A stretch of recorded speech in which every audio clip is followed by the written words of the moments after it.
Buenos días a todos. Mi nombre es Magdalena Pradilla, soy investigadora en matemáticas del Grupo de Investigación para el Desarrollo e Innovación Sostenible, GIDIS, de la Corporación Universitaria Republicana. Hoy les vamos a hablar sobre la complejidad informática y la informática cuántica. Lo vamos a hacer en dos momentos. Yo voy a explicar la parte general de la complejidad y unos lineamientos de la informática cuántica, y el ingeniero John Rico va a explicar uno de los conceptos importantes en informática cuántica, que es la supremacía cuántica. Eh, eh, vamos a... Vamos entonces a saber qué es eso de la complejidad. La complejidad es una noción filosófica que nos habla de la integralidad de un determinado conocimiento, y en este caso son los objetos informáticos. Y ese conocimiento entonces tiene relaciones con otros conocimientos, que es, por ejemplo, el orden, y nos lleva a buscar la parte del desorden para tener una idea general. Lo regular, entonces pensamos en lo aleatorio para tener esa integralidad, y lo finito e infinito, por ejemplo. De manera que en la complejidad se constituyen diferentes elementos que se interrelacionan entre sí. ¿Qué pasa en la complejidad informática? En la complejidad informática es la relación de elementos inherentes a un sistema informático con otros elementos de otros sistemas, pero con el enfoque y la meta de solucionar unos problemas informáticos difíciles que no los hemos podido eh, solucionar dentro de la informática misma. Entonces, ¿qué es lo que quisiéramos tener en informática clásica, en la complejidad informática? Entonces tenemos, primero que todo, tendríamos que tener una idea clara de lo que sería el conocimiento de los límites de un sistema informático, que lo tenemos con la tesis Turing-George-Gödel, y pensaríamos, digamos, a nivel general, que estamos en lo cuantitativo. Podemos contar, podemos calcular, tiene un algoritmo o un proceso de decisión. Pero entonces vamos hacia otro sistema para ampliar esos límites, para poder franquear los límites con algo cualitativo, que sería, por ejemplo, los fenómenos de la naturaleza, la física, etc. Y eso nos lleva a tener nuevos modelos de cálculo materiales y modelos para nuevos procesadores. Entonces, nuestra investigación es a doble vía. Se requiere de una primera parte, tener una claridad de esos objetos, regulándolos, reduciéndolos en cierta medida, y luego abrirnos, tener una apertura hacia otras disciplinas. Esos, los problemas que se presentan en la complejidad informática, ¿cuáles son? O sea, primero que todo, tenemos, a nivel general, siempre vamos a tener un déficit de tiempo y espacio. Y es lo que quisiéramos franquear con ese concepto de complejidad. Y donde lo vemos a nivel general, esos límites lo vamos a tener en la información, en los datos, etcétera, cuando ejecutamos un algoritmo o programa, y además en la parte ya material de la máquina, que serían los procesadores. Entonces tenemos unos límites que franquear con esa complejidad. Entonces, en los datos tenemos una complejidad descriptiva. Ya para la organización de los algoritmos tenemos toda la parte algorítmica y de cálculo, una complejidad que nos toca directamente el tiempo y el espacio.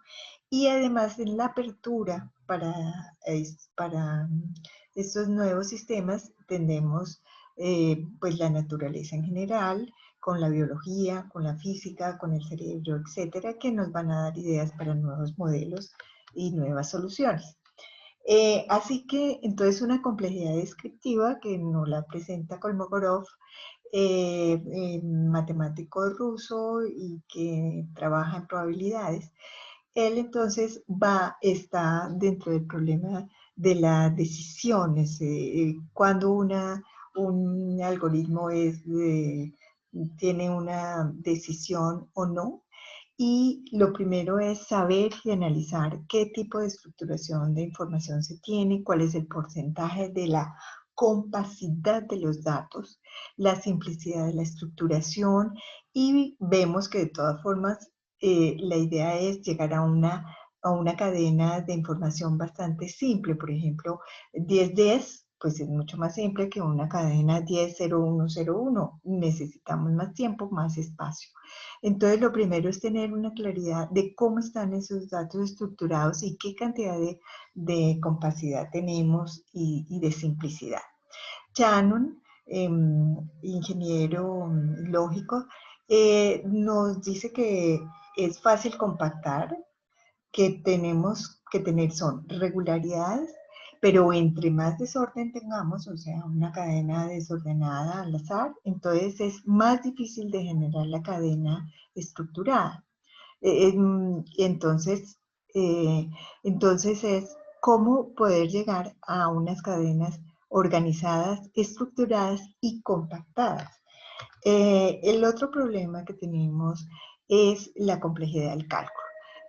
Aquí es como el núcleo de nuestro problema en la complejidad, que es el tiempo del espacio, en la ejecución de de un programa informático, de un algoritmo. Eh, Hemos llegado aquí a uno de las tesis más importantes en complejidad informática, que es la definición de cuándo una estructura es polinomial o no polinomial, que depende también de la talla de los datos. Entonces, lo polinomial es lo que tiene un algoritmo, una máquina de Turing, y es determinista, es claro, es decidible, es calculable, y allí entonces podemos en poco tiempo llegar a la solución de ese algoritmo.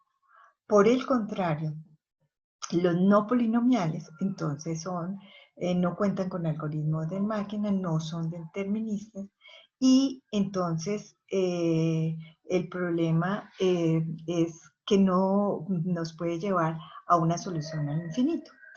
Entonces, ahí tenemos como el núcleo del problema, y lo vamos a tener diciendo P, pues es totalmente diferente a no P. Y, pues este problema se ha vuelto tan importante, y sobre todo en la parte matemática, que a principios del siglo XX nos dieron 7 problemas para resolver en matemáticas.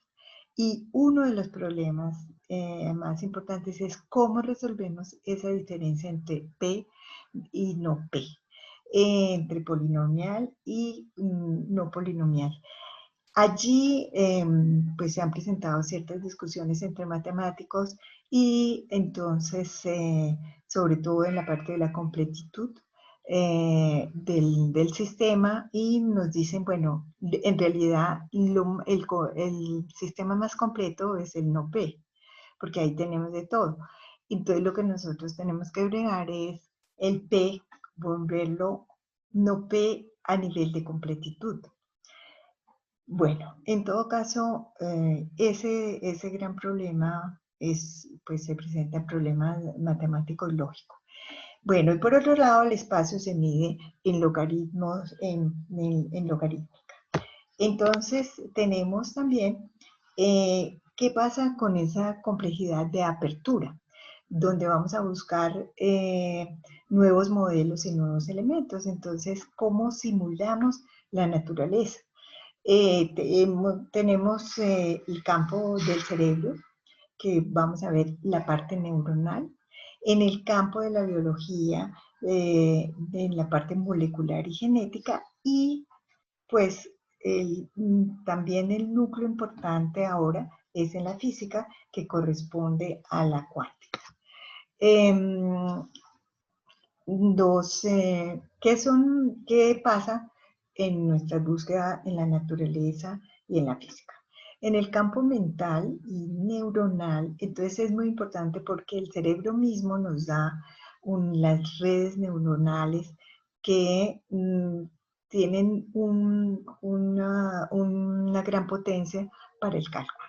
Entonces, por medio del conexionismo, las ideas de conexionismo neuronal, hemos tenido todo un modelo importantísimo que van a servir para hacer modelos de cálculo, pero además también para hacer modelos de los procesadores.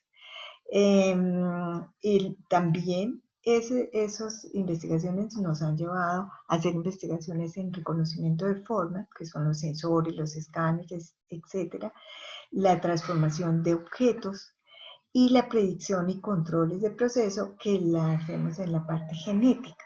Entonces, como ven, todo eso, de todas formas, esto no es nuevo. Desde los años 30 se están haciendo modelos a partir del cerebro, que lo hicieron los cibernéticos en esa época, pero no se ha dejado de trabajar en ese sentido. Además, entonces, tenemos la parte molecular, que también es muy importante en las investigaciones que están haciendo sobre procesadores moleculares. Y desde los años 90 tenemos ya procesadores que están hechos sobre la base de estas moléculas. Además, sí, como en los años 90, finales de los 90, empezó a mirarse el ADN como modelo de memoria, porque con el ADN nosotros tenemos 7 estados y es entonces un campo mucho más grande que solamente tener ceros y unos binarios. Bueno, entonces entramos en nuestro campo de la física y aquí el campo es de la cuántica. Primero que todo vamos a cambiar de mundo, porque nosotros estamos hablando de un mundo de lo calculable, y vamos a entrar en el mundo de lo microscópico, que ya lo habíamos tomado un poco con las moléculas, etcétera, pero allí entonces vamos a abrirnos el campo porque ya son átomos, electrones, y que entonces tienen una diferencia total al mundo clásico, y que tendríamos que pensar en muchas cosas. Sabemos que los átomos son los vehículos de información para realizar cálculos y entonces se pueden simular esos mecanismos cuánticos. También se simula el lo cuántico para realizar procesadores y se usa también de manera general con aportes muy eficientes porque tiene unas características que son muy importantes para los problemas NP. Nosotros tenemos en informática cuántica unas características que son específicas en ese tratamiento de información cuántica. Primero que todo estamos en el principio de incertidumbre de Heisenberg y eso pues nos ha cambiado el mundo. Y esas reglas son novedosas, no se puede, esta información que nos tenemos en cuántica no se pueden consultar porque se pierde completamente el estado actual sobre la partícula que estamos viendo. No se puede duplicar porque no se conoce el estado cuántico en el que está esa partícula. Y por lo tanto, entonces si no se conoce es porque no la podemos localizar, no tenemos un lugar preciso porque está totalmente diseminado en el espacio. Entonces, como ven, nosotros nos encontramos con un problema totalmente diferente a la que es la calculabilidad. Bueno, se ha pensado cómo tratar eso, pues se está tratando desde los años 80, en todas las investigaciones de lo cuántico, pero ya tenemos computadores cuánticos, pero en realidad nos ha tocado hacer unos modelos de cálculo cuántico complementándolos con un modelo clásico para poder ir entendiendo qué es lo que pasa con estas nuevas reglas de lo cuántico. Si en lo clásico nosotros estábamos basados en unos bits binarios que tenían dos estados y donde se realizaban operaciones consecutivamente, ¿sí? Era primero el 0, luego miraba si era 1, si era otro 0, etc. En lo cuántico no, porque todo está diseminado en el espacio. Entonces, nuestras partículas tienen una simultaneidad en todo el proceso, y entonces pueden corresponder a diferentes estados a la vez. Entonces, si en lo clásico, aquí tenemos en la primera parte, hemos decidido que si es abierto es 1 y si es cerrado es 0, o al revés, pero es totalmente consecutivo. Yo sé que es 0 primero, luego 1 o 1 primero, etc.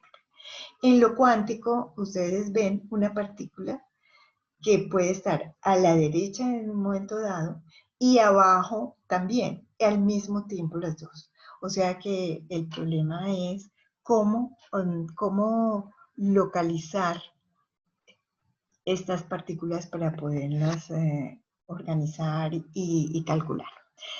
Bueno, en todo caso, en la complejidad informática y y dentro de todas las investigaciones en cuántica, se han realizado muchas investigaciones. Ahora ya tenemos algoritmos cuánticos que exploran esa superposición de la cual hemos hecho y que es la parte más importante para la complejidad informática. Tenemos un personaje muy importante que es Shor, Peter Shor, que nos presentó desde el año 94 un modelo informático de cálculo cuántico y muestra entonces la superioridad de esos modelos cuánticos en esa resolución de los problemas NP. También, como les decía, por lo menos de lo que más se ha estudiado es la simultaneidad de los estados cuánticos, de las partículas cuánticas. Si un computador clásico va a repetir 8 veces la operación consecutivamente para llegar a unos resultados, en el cuántico, solamente se hace una vez la operación porque podemos trabajar simultáneamente. Entonces, como ustedes ven, la ganancia en el tiempo y en el espacio es considerable.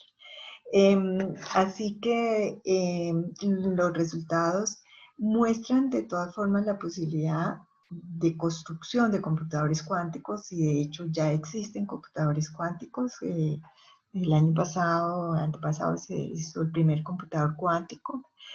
Se tiene también una concepción teórica de la informática cuántica muy importante. Una de las nociones importantes es la supremacía cuántica, que ha dado un impulso a todas estas investigaciones informáticas, que es la parte que se presenta ahora por el ingeniero John Rico. Y vemos que la pregunta, por lo menos que nos hacemos desde la matemática y la lógica, es, bueno, si hemos pasado desde principios del siglo XX trabajando sobre la calculabilidad. La calculabilidad es el soporte lógico de la informática clásica. Tenemos todo perfectamente, durante un siglo hemos trabajado con eso. Entonces, ¿qué va a pasar con nuestra calculabilidad ahora en la era de la informática cuántica? Bueno, no sabemos todavía, pero yo creo que se empieza a tener una complementariedad entre los dos sistemas. Bueno, mil gracias a todos, y ya nos, nos veríamos para unas preguntas, no sé. Gracias.